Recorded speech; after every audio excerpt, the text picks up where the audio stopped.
waa tahay u soo dhawaada Sheekh Xariir.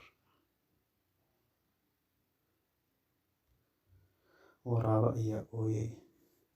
Sababta uu ooyana sheekadana ku maqli doontiin insha Allah. Waraabe ayaa iska ooyay markii uu banaanka u soo baxay nin in adeertii guursaday. Ninkii ayaa weydiiyey waxa uu u ooyeysaa.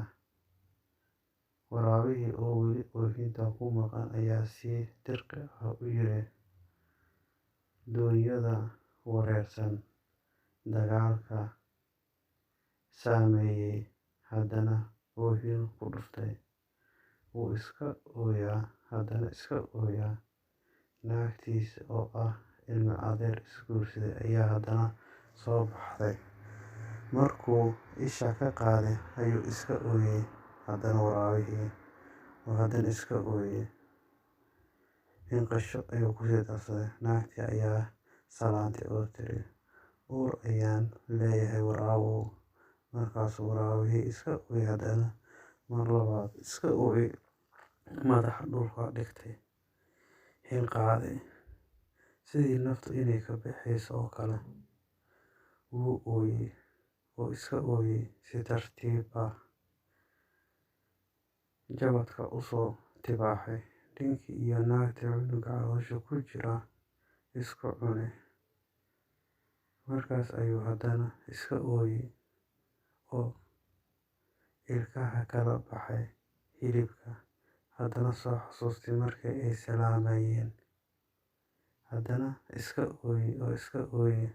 Gurigii ayuu iska dhex fadhiistay asiga oo rajeynaya walaalo kale iska socda is aroosay in ay u soo galaan. Wuu iska ooyaa, haddana iska ooyaa. Markii uu labada gees fiiriyay uu ganbadeedii arkay, wuu iska ooyaa, haddana wuu ooyaa. Markaas ayuu iska ooyaa. Waraabayaashii kale ayaa yimi. Wuu horkacay, weliba tusay meesha ay taagnaayeen inta uusan cunin. Waxay iska ooyeen, way iska ooyeen. Markaas ay ooyeen. Mid ka mid ah ayaa ninkii kabtiisa arkay. Wuu u fiiriyay waraabihii cunay. Way iska ooyeen oo way ooyeen, way iska ooyeen. Si xun ayaga oo u ooynaya ayay haddana way ooyeen oo way ooyeen. Mahadsanidin. Qaybta kale xigta la socda.